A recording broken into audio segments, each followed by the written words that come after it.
A 3 de cada 4 ecuatorianos les preocupa la economía del país. La falta de empleo, los impuestos y el endeudamiento se han vuelto las banderas de campaña de los candidatos presidenciales. Aunque el gobierno asegura que dejará un país estable, ¿la economía incidirá en los resultados electorales? Ni bien terminen las fiestas de Navidad y de fin de año, el Ecuador entrará de lleno en la campaña electoral. Todo indica que la lucha por la presidencia de la República y la renovación de la Asamblea Nacional será sin cuartel. Y no es para menos. Por primera vez en 10 años, Rafael Correa no estará en la papeleta electoral. Y los resultados de su gestión marcan ya el discurso de todos los candidatos. Ahora que el país vive los años de las vacas flacas, es políticamente correcto que la economía se convierta en el principal tema de la campaña electoral. En este programa lo vamos a saber.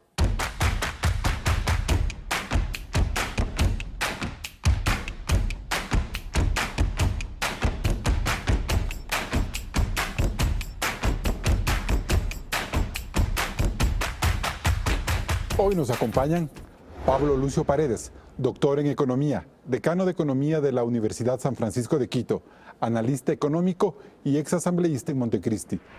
También está con nosotros Diego Borja, exministro de Economía de Alfredo Palacio, y Rafael Correa, exasambleísta en Montecristi, exdirector del Banco Central del Ecuador y candidato a legislador nacional por Unidad Popular. Gracias por estar con nosotros en un nuevo programa de Políticamente Correcto. Hoy vamos a saber si la economía necesariamente debe copar la campaña electoral que arrancará este 3 de enero.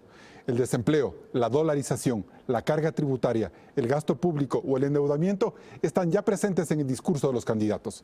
Pero antes de profundizar en este debate, les invito a revisar el primer reportaje. A 5 meses de dejar el gobierno, el presidente Rafael Correa lanza un mensaje optimista sobre la salud de la economía. Ecuador ha demostrado una impresionante capacidad de recuperación. Ha demostrado que ya cambió y que nada detendrá su marcha hacia el buen vivir. Sin embargo, los principales indicadores retratan un país que no ha logrado recuperar su ritmo desde que el precio del petróleo pasó de $98,90 por barril en junio del 2014 a $41,40 en enero del 2015 y a $22 en febrero del 2016. No fue el único factor externo que deprimió la economía. En los 2 últimos años, el dólar se apreció entre un 15 y 30% frente a las monedas de nuestros países vecinos. Correa bautizó a estos fenómenos como la tormenta perfecta. Los ingresos del sector público desde entonces se contrajeron en un 25%. Y la economía ecuatoriana, que durante el correísmo creció a un promedio de 3,9% anual, el primer semestre del 2016 cerró con una tasa negativa de 1,6%. El temor por la erupción del Cotopaxi en el 2015 y el devastador terremoto del 16 de abril de este año complicaron el panorama. Las contribuciones solidarias que el régimen grabó vía tributos no detuvieron la caída de los impuestos, que a octubre de este año es del 13%. En estos 2 años, las exportaciones ecuatorianas también se redujeron en un 39% y las importaciones en un 42%. El gobierno dice que no ha tomado medidas de ajuste que perjudiquen al pueblo, que las grandes inversiones tampoco se han detenido y que en el país no ocurrió el colapso que se había anunciado. Por el contrario, ha capeado el temporal con financiamiento externo, que solo en este año es de unos $6.000 millones. Además, el precio del petróleo ha repuntado hasta superar los $50. La campaña electoral está por comenzar y los candidatos se centran en la situación económica, aunque Correa advierta que tras este año duro, lo peor ya ha pasado. Y como lo ofrecimos, estamos conduciendo la barca de la patria hacia aguas serenas y a buen puerto. Dejaremos al próximo gobierno una economía en crecimiento y estabilizada. Sin duda ha sido un año difícil, pero economista Pablo Lucio Paredes, ¿se puede decir que el gobierno va a dejar a su sucesor una economía en orden?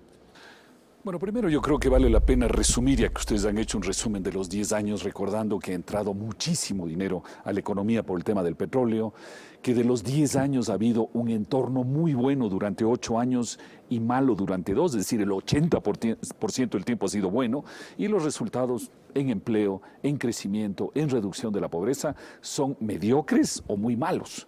Ahora, concretamente la tendencia de aquí hasta el cambio de gobierno, es como si tú te encuentras y le dices cómo te va y me dice, bueno, ahí estoy dándole, estás trabajando más, estás produciendo más, te está yendo mejor. Dice, no, estoy con problemas, pero estoy pasando el bache con endeudamiento. Pero el presidente dice más bien que la economía está en buen puerto y que va a dejar una economía en orden. O sea, él está más optimista No, de por su eso ejemplo. le preguntas a esa persona y esa persona A la dice, persona. sí, estoy pasando el bache porque me estoy endeudando, estoy pidiendo plata por aquí, por allá, estoy raspando la olla por donde puedo. Esa no es una solución. Es decir, la economía está mal, podría estar peor, pero está mal, pero si está mal y no peor, es básicamente porque estamos raspando la olla, nos estamos endeudando, y eso no es un buen legado para el próximo gobierno, igual que a título personal, no sería un buen legado decir, me va bien porque me estoy endeudando y raspando la olla. Perfecto. Economista Borja, ¿usted cree que el gobierno ha tomado medidas importantes como para evitar un colapso de la economía en este año? ¿La situación está bien para el próximo gobierno? Yo creo que lo que estamos viendo acá como resultado de las medidas es un descalabro.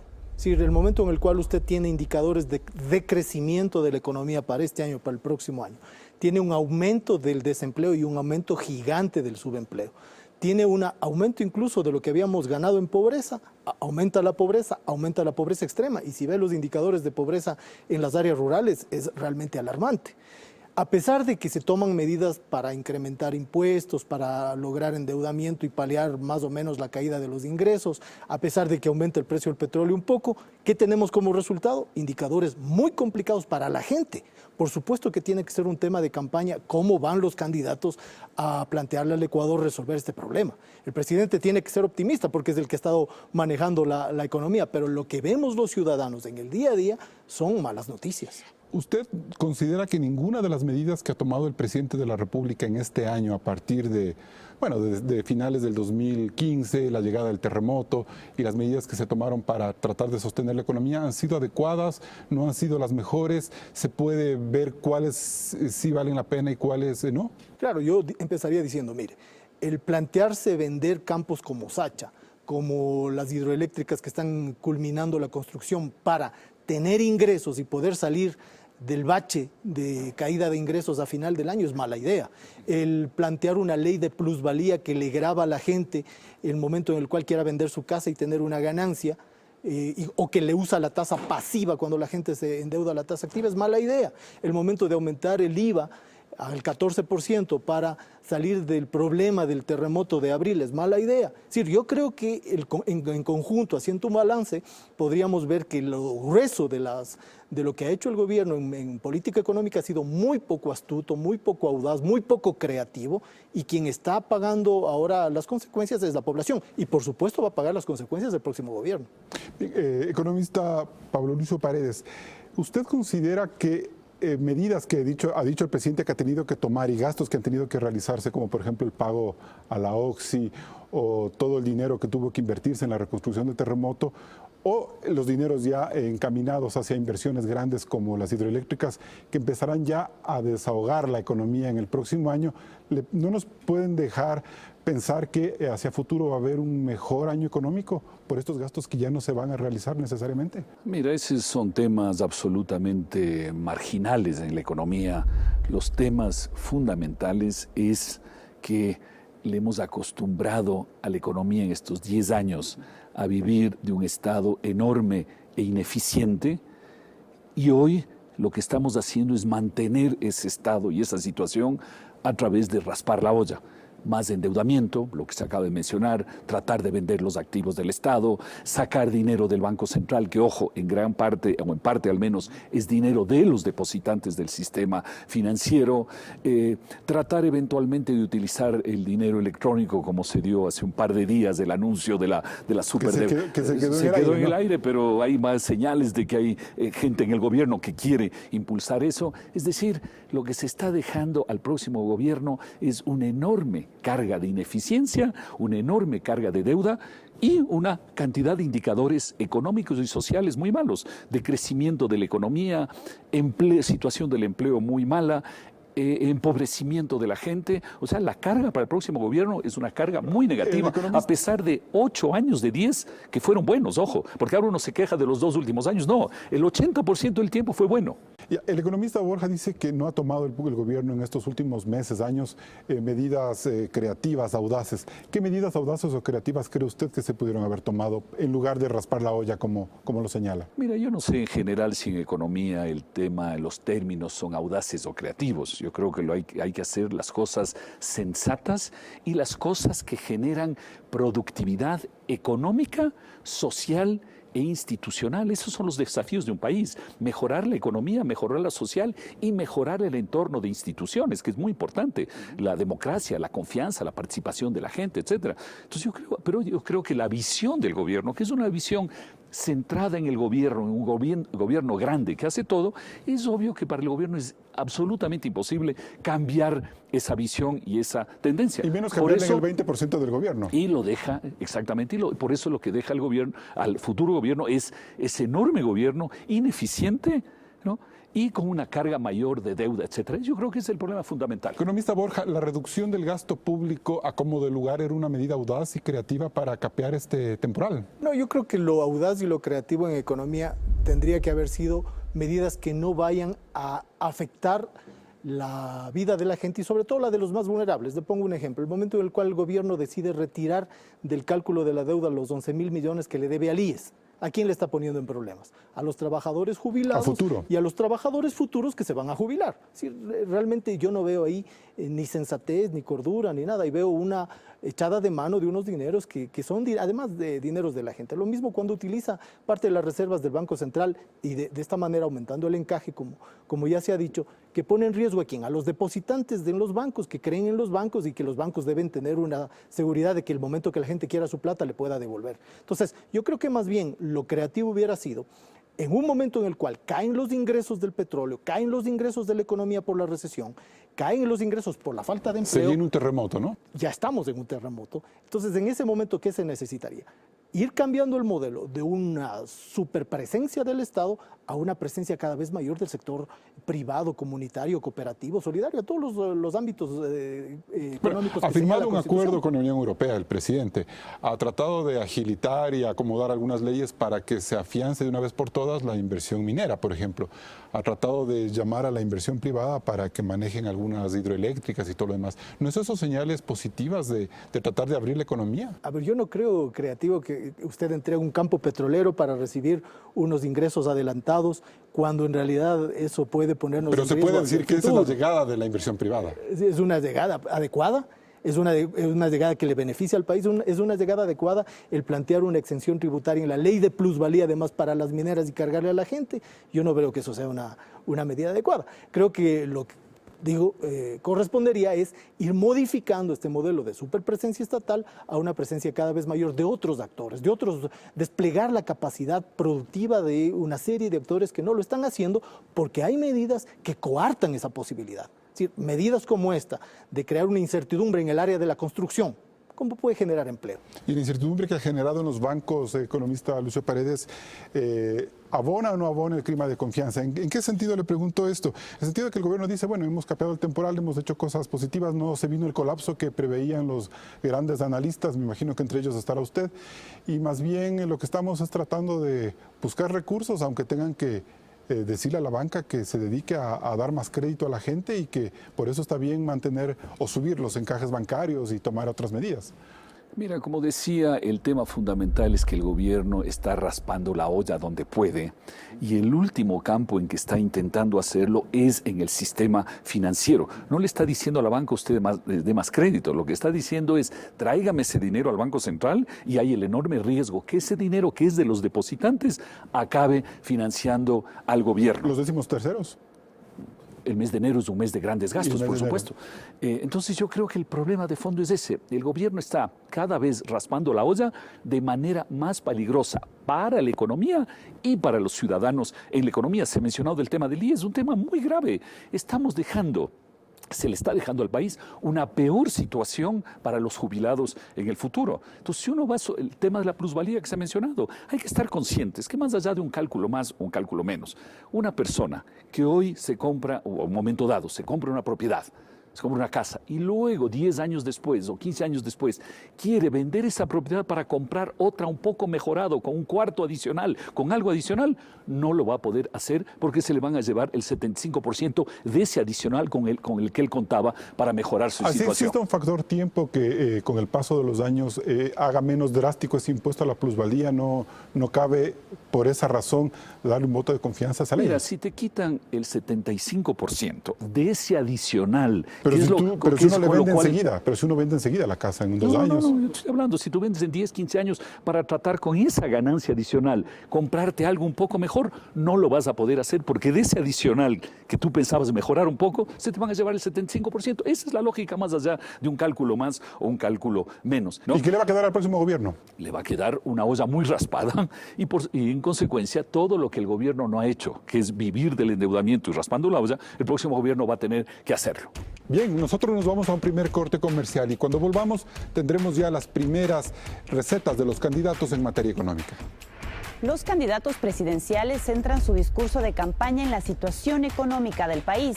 Después del corte escucharemos lo que ellos proponen. Siga en Políticamente Correcto.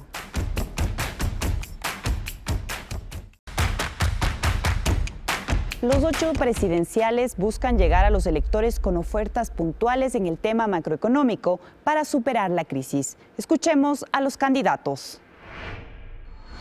Nuestro planteamiento es una reforma tributaria para eliminar 2 impuestos, comenzando por la figura del anticipo de impuesto a la renta y que llega a un valor estimado de $3.000 millones que anualmente se quedarán en los bolsillos de los ecuatorianos. Hay un candidato que dice que va a eliminar los impuestos.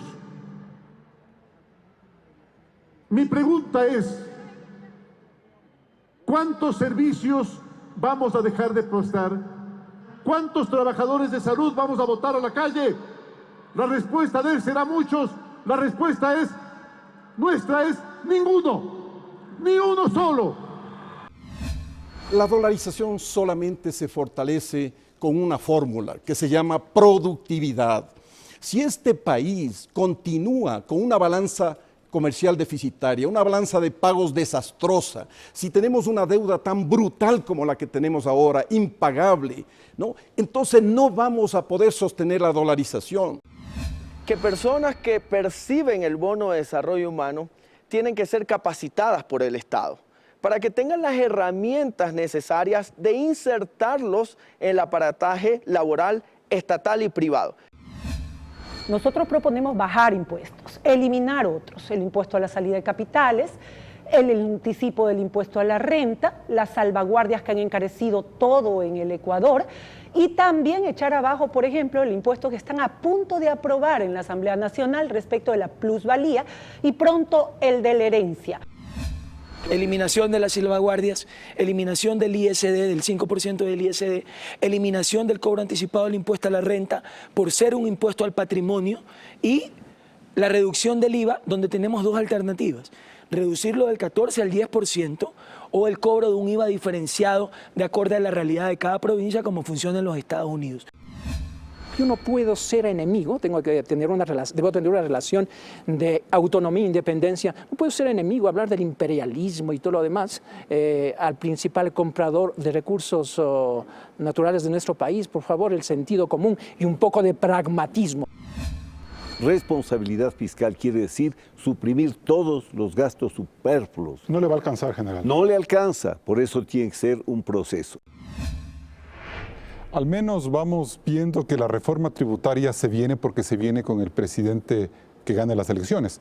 Economista Borja, ¿usted cree que es políticamente correcto o políticamente responsable que los candidatos anuncien prácticamente una reducción a rajatabla de una cantidad de impuestos para salir de la crisis?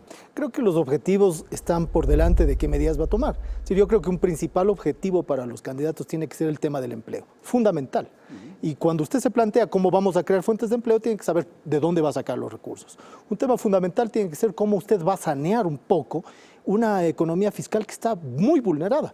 El año 2017 va a ser un año que se funcione con el presupuesto del 2016 y más o menos la necesidad de financiamiento está en los 11.000 millones de dólares. ¿Cómo van a hacer eso? Tienen que echarle algún tipo de solución al problema de la deuda externa, al problema de la deuda también interna. ¿No? Okay. Pero en ese punto, el anunciado bajón de impuestos, la reforma tributaria, ¿de qué manera colabora o no para mejorar la economía? ¿Hasta qué punto usted cree que es posible, factible, más allá de las ofertas de campaña? Creo que es posible y creo que es necesario.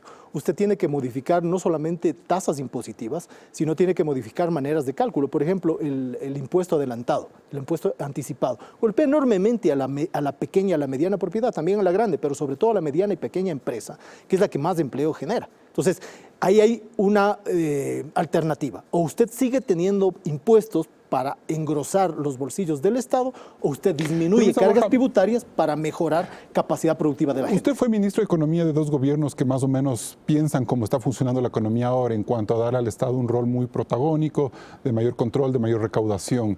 ¿Se puede decir que con estas recetas o con esta posición que tiene Diego Borja, ¿ha cambiado, Diego Borja, su visión de la economía, el papel del Estado? No, yo creo que usted necesita un Estado que cumpla el rol que debe cumplir. El rol regulador hasta dónde debe cumplir y un rol interventor hasta cierto punto. Por ejemplo, en el año 2009 teníamos una crisis enorme de la economía mundial. Teníamos una caída de la inversión privada. Muy enorme, ¿era? Enorme, gigantesca. Llegamos a tener precio del petróleo de $19 por barril en el mes de diciembre y en el mes de enero del año 2009. Diciembre 2008, enero 2009.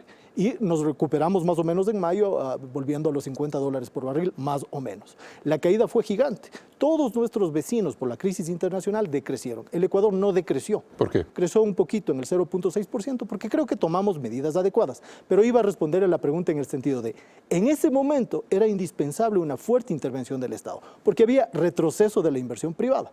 Y usted tenía además de dónde sacar recursos para poder invertir, para poder gastar. Además no había un Estado tan grande, ¿no es cierto? Por eso, el peso de la deuda en el año 2009 era del 16%, eran 10.000 millones de deuda total, interna y externa, sobre el PIB. Hoy estamos en el 36% y sin contabilizar algunos acápites de la deuda. Entonces, es un momento diferente. Entonces, desde una perspectiva, llamémosle pragmática, sin que eso borre ni un canal ideológico, ni un canal político, usted tiene que ver las situaciones. Era una en el 2009, donde usted necesita fuerte intervención del Estado, y otra es del 2016. Gobiernos maleables, políticas maleables, líneas concretas. Por eso yo le decía, ¿el objetivo cuál es? Beneficiar a la gente. Empleo, por ejemplo. Eso no se puede modificar, ni en el 2006 ni en el 2016. Economista Lucio Paredes, me da la sensación de que parte de esta campaña política y el cambio en la economía pretende cambiar un rol del Estado, es decir, volver a un Estado más pequeño y darle una mayor importancia a la inversión privada como un agente económico. ¿Usted cree que esa es una visión correcta? Pero más allá de eso, los candidatos y la situación actual le permiten al Ecuador dar ese paso tan rápido como decir en mayo cambiamos las cosas y vivimos un país diferente.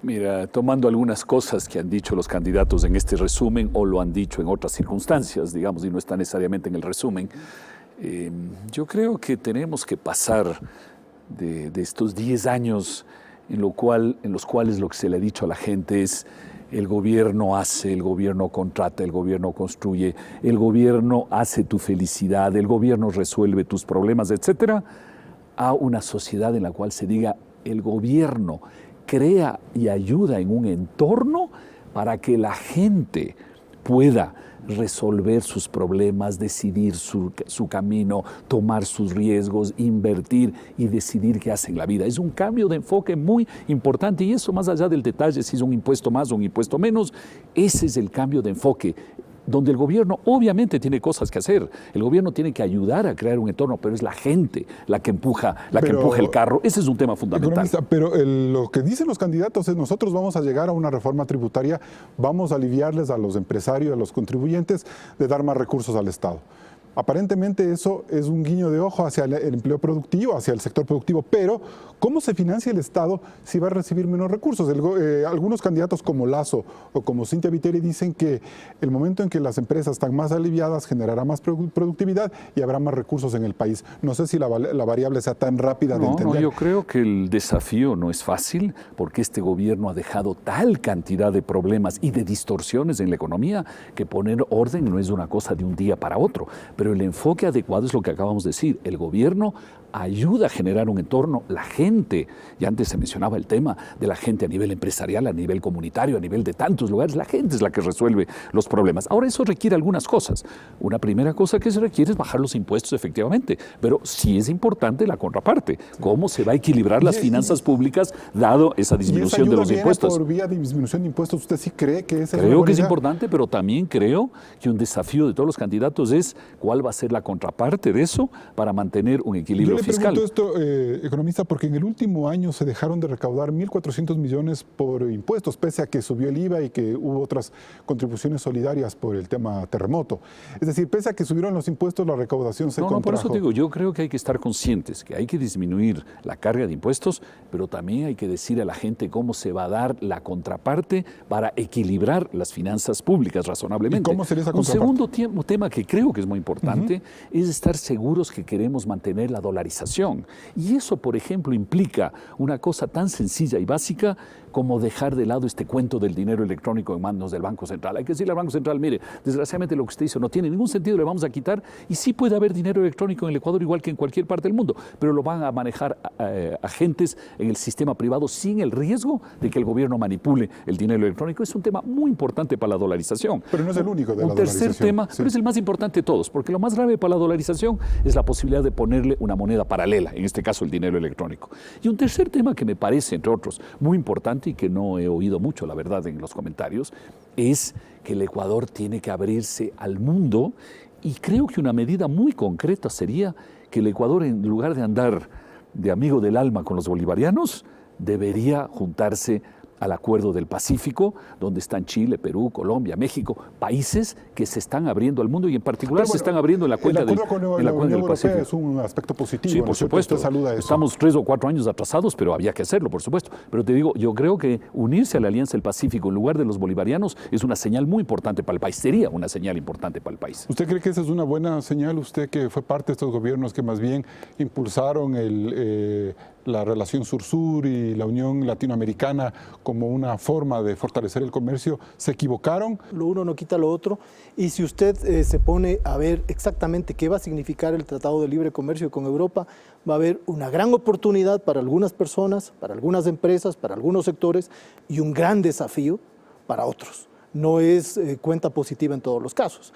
Hay muchos estudios de nuestros vecinos, Colombia y Perú, de ganancias de empleo en unos sectores y pérdidas enormes de empleo en otros sectores por el Tratado de Libre Comercio. Usted era parte del gobierno cuando se retiraron de las primeras negociaciones en el año 2007-2008. ¿Usted cree que hizo bien el gobierno en haberse retirado o más bien hizo mal en no haber firmado? Bueno, yo no fui parte del gobierno en esos años, pero fui luego. Y mi postura es esta que le estoy diciendo. Hay sectores que tienen una ganancia y otros sectores que van a tener un desafío. No digamos una pérdida, porque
No quiero avanzar todavía en el tema del endeudamiento sin antes preguntarle al economista Lucio Paredes hasta qué punto en los años actuales, en el Ecuador contemporáneo, una solución de la crisis económica puede venir por la vía del famoso paquetazo, es decir, eliminar subsidios y elevar tarifas.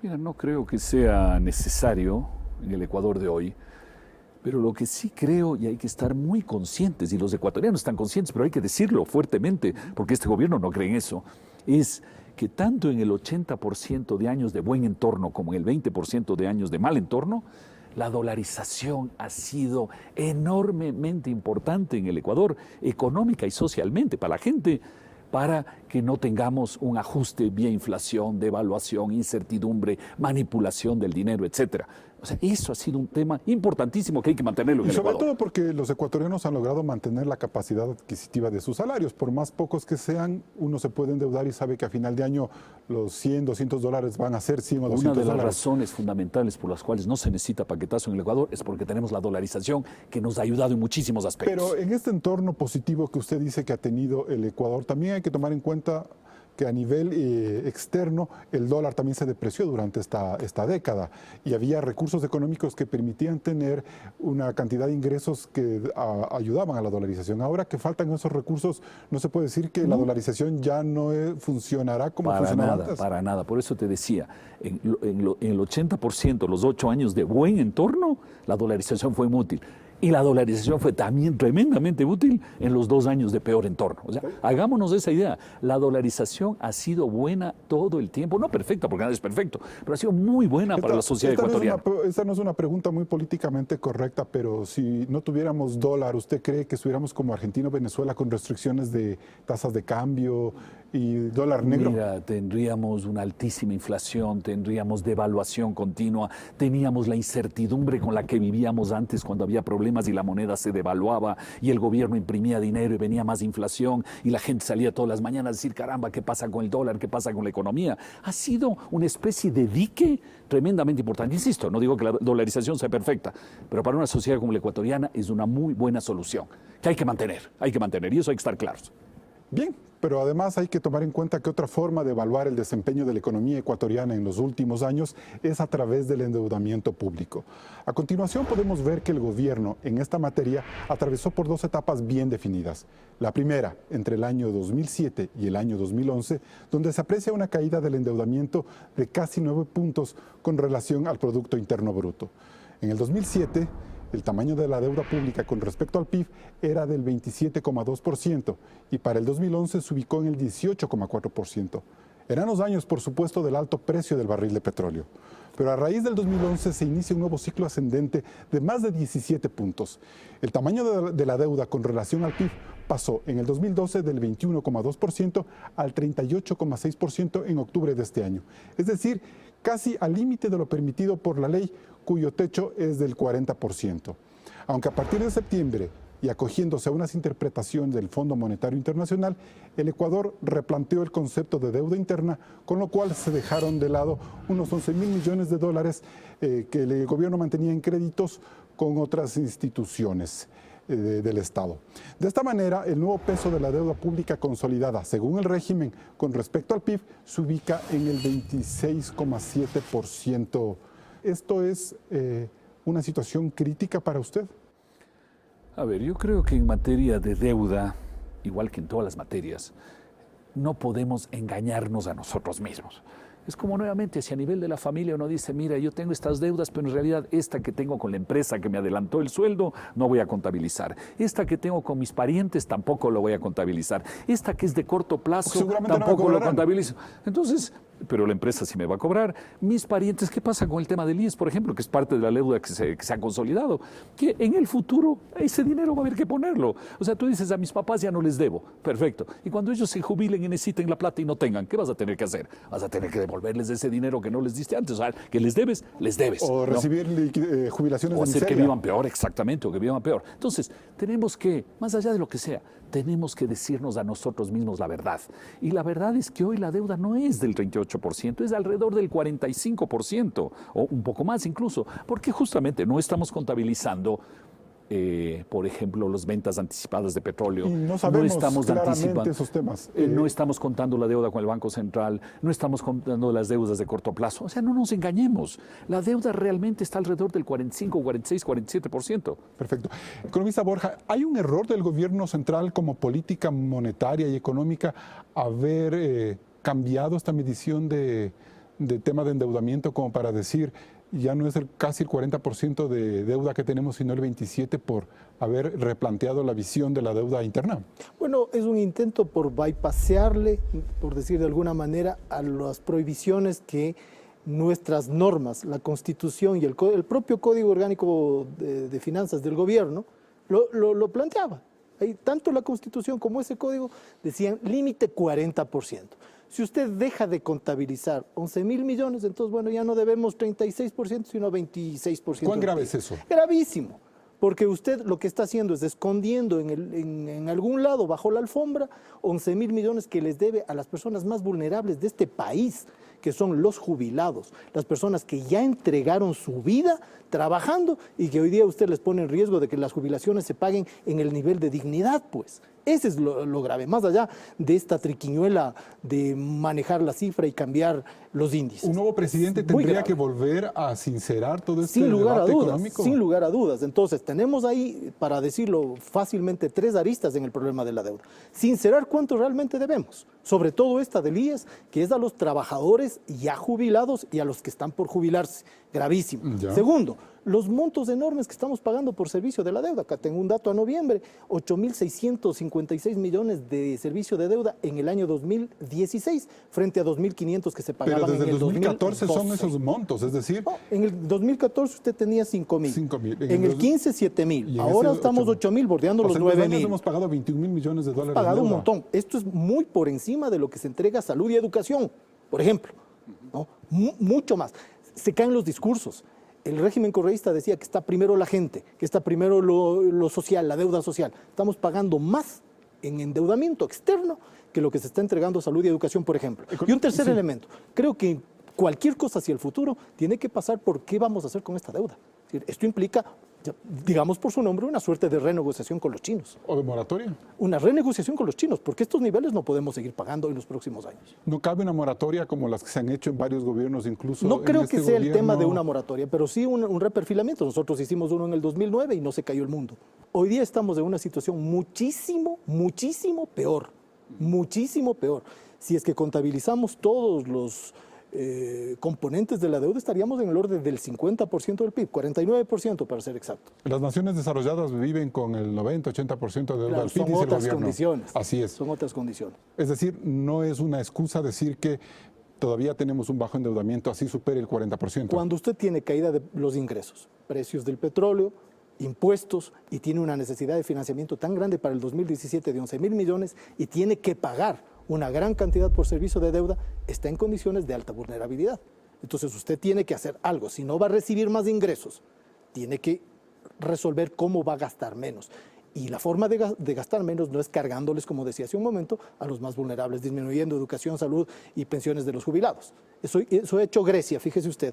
En Grecia tenemos un ejemplo clarísimo donde vernos, y es una economía que está virtualmente quebrada. Bien, vamos a un siguiente corte comercial. Siguen Políticamente Correcto. El 55% de la población económicamente activa no tiene un empleo adecuado. Los candidatos presidenciales ofrecen generar fuentes de trabajo. ¿Podrán lograrlo? Este análisis después del corte en Políticamente Correcto.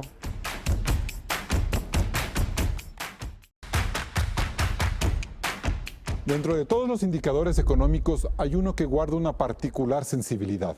Claudia, ¿a cuál nos referimos? El interés que los candidatos presidenciales han puesto en los problemas económicos radica en que el 75% de los ecuatorianos cree que el país en este tema va en una dirección incorrecta. La encuestadora Cedatos revela esta cifra y además sostiene que los ciudadanos consideran que los problemas económicos y el desempleo deberían ser tomados en cuenta por los candidatos presidenciales. La corrupción y la inseguridad son temas que también inquietan, aunque en menor grado. Esta percepción ciudadana coincide con las cifras oficiales sobre el desempleo. En el cuadro que mostramos a continuación, este indicador cae entre diciembre del 2009 y diciembre del 2014, pero luego se incrementa nuevamente. En septiembre pasado el desempleo sube al 5,2%, una tasa similar a finales del 2007. Entre septiembre del 2015 y septiembre del 2016, 93.677 ecuatorianos perdieron su empleo. Cabe señalar que en los últimos 2 años el gobierno estableció la categoría de empleo inadecuado para hablar de aquellas personas que están en el subempleo, las que no tienen un trabajo remunerado o ganan menos del salario básico, así como otras formas de empleo no pleno. Toda esta población, que llega a las 4,5 millones de personas, representa el 55% de la población económicamente activa. Los candidatos a la presidencia ofrecen más trabajo para los ecuatorianos. ¿Con qué medidas políticamente correctas podrán lograrlo? Economista Pablo Lucio Paredes, ¿de qué manera tratar de fomentar el empleo? A ver, primero quiero recordar algo que se dijo antes, que me parece que los ecuatorianos tienen que tenerlo muy claro, y se lo dijo antes, una cifra muy importante.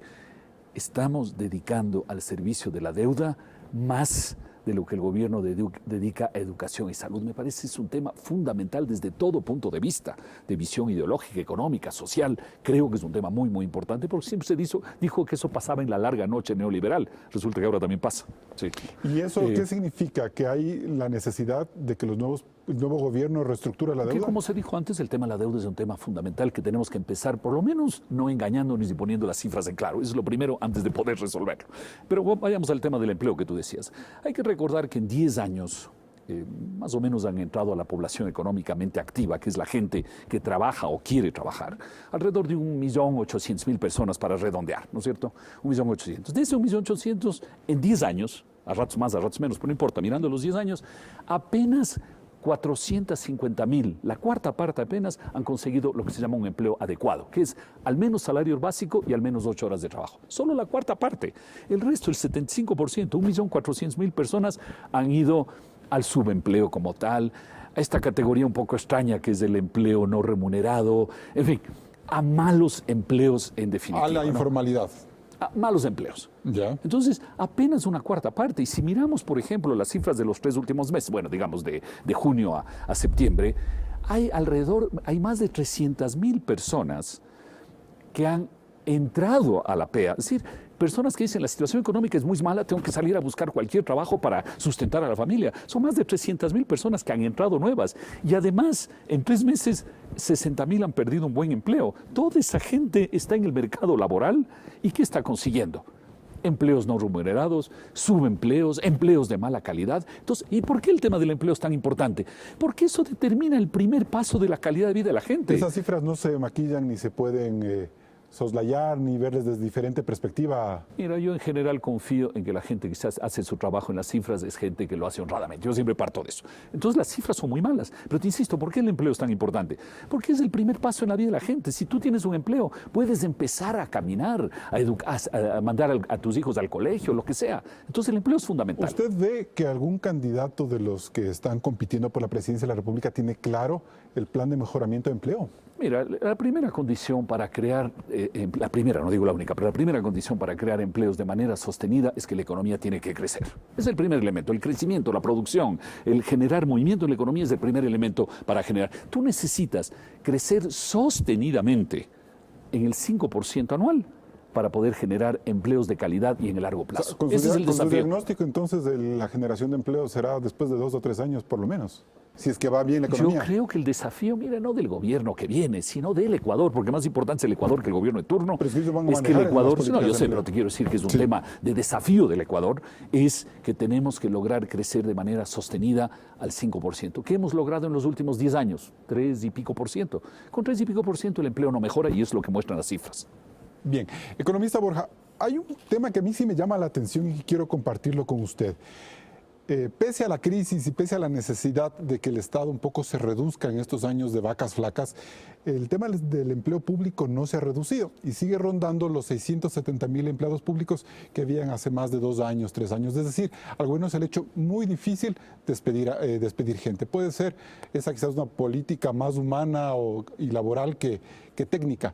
Pero si tenemos este dique tan fuerte del empleo público que nos come muchos gastos, ¿de qué manera podemos dinamizar el empleo privado? Mire, yo creo que hay que ser muy claros en el tema del empleo, porque para mí es el problema económico número uno que tiene el Ecuador.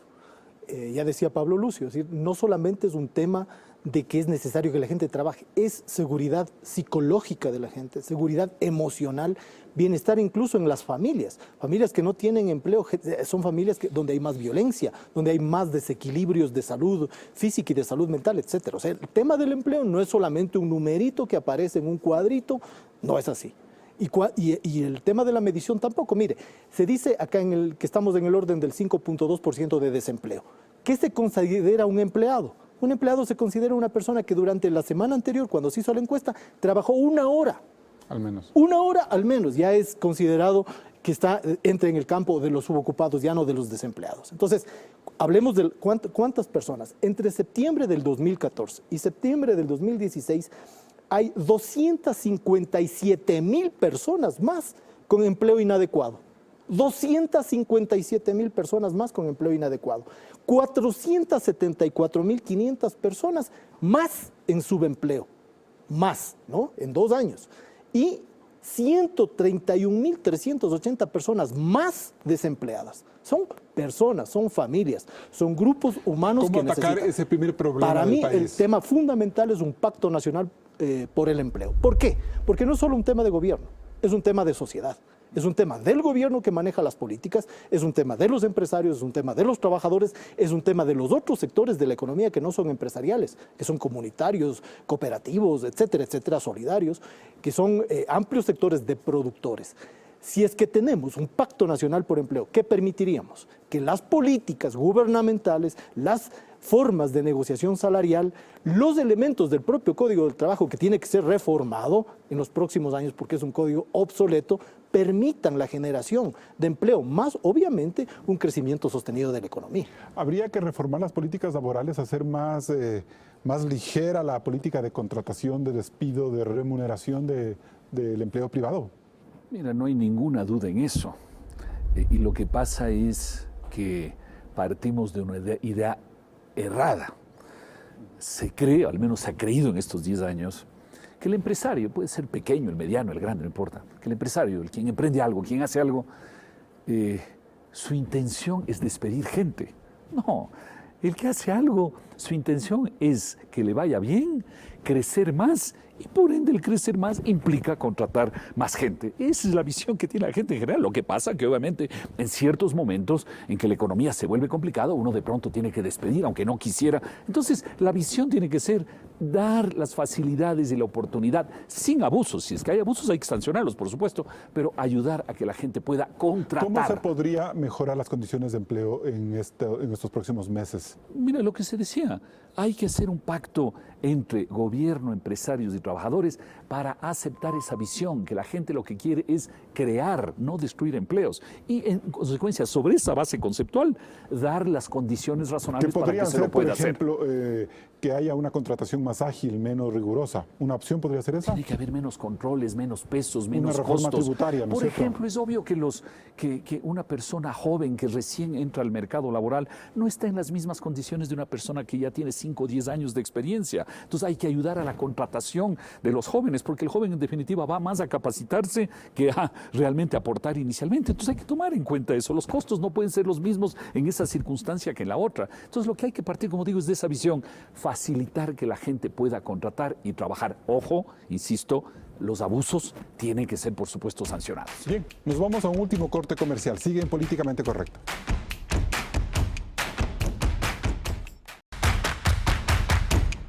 Estamos en la parte final del programa. Doctor Pablo Lucio Paredes, ¿es políticamente correcto pedir a los candidatos que en estas elecciones se enfoquen en la situación económica? Hay que exigir que se enfoquen en los problemas fundamentales que tiene hoy el Ecuador. Y obviamente el tema económico es un tema fundamental, no es el único, es un tema fundamental. Y yo creo que eso pasa, como hemos comentado aquí, por algunas líneas importantes. Una es que tenemos que estar conscientes que el Estado es un apoyo, pero no es el centro de la sociedad. El centro de la sociedad es la gente, el emprendedor, el ama de casa, la persona que está en una comunidad. Eso es el centro de la sociedad. Ese es un primer elemento conceptual fundamental. Un segundo es que tenemos que aligerar los mecanismos en general en la sociedad, mecanismos laborales, mecanismos tributarios, mecanismos de diversa índole para permitir que se genere más crecimiento y más empleo en el país. Y tres, tenemos que seguir con una política fundamental que ayude a la gente a generar oportunidades. La economía y la salud, la educación y la salud son temas fundamentales que tenemos que empujar para que todo el mundo tenga esas oportunidades y tenga oportunidades de calidad. Yo creo que estos son elementos fundamentales en el país y señalo dos más que también lo dije. Uno, apertura externa. El Ecuador tiene que abrirse al mundo y dos, preservar con fuerza la dolarización. Economista Borja, ¿qué es lo políticamente correcto? Bueno, yo he hablado aquí como economista y voy a hablar como candidato. Y el planteamiento número uno que yo he formulado es un pacto nacional por el empleo. Yo haré todo lo que esté en mis manos desde la Asamblea Nacional, si es que la gente me favorece con su voto, para impulsar leyes que permitan un pacto nacional por el empleo, por lo que ya mencionaba hace un momento. Un tema de estabilidad familiar, de estabilidad emocional, de estabilidad de salud mental y física, de evitar que los chicos en las familias caigan en drogas. Una familia que tiene empleo asegurado es una familia que está consolidada. Y por supuesto es un ente productivo que favorece al país. Creo que ese es un tema esencial que debería además tratarlo transversalmente todos los candidatos, porque esto no puede ser patrimonio de una candidatura, esto tiene que ser patrimonio de los candidatos, del actual gobierno, del próximo gobierno y de la sociedad. La verdad es que han tenido que transcurrir 10 años para que en una campaña electoral la situación económica del Ecuador se vuelva un tema preponderante. El fantasma de la crisis está presente y es claro que la década de Rafael Correa en el poder, si bien trajo una compleja estabilidad política, no logró romper el ciclo de bonanza y recesión como ha ocurrido en años anteriores. El próximo gobierno será el que tenga que ajustar la economía. La receta aún no la tenemos clara. Gracias por acompañarnos. Con este programa cerramos el 2016. Los esperamos el 8 de enero con el inicio de la campaña electoral. El equipo de Políticamente Correcto les desea unas felices fiestas. Hasta la próxima.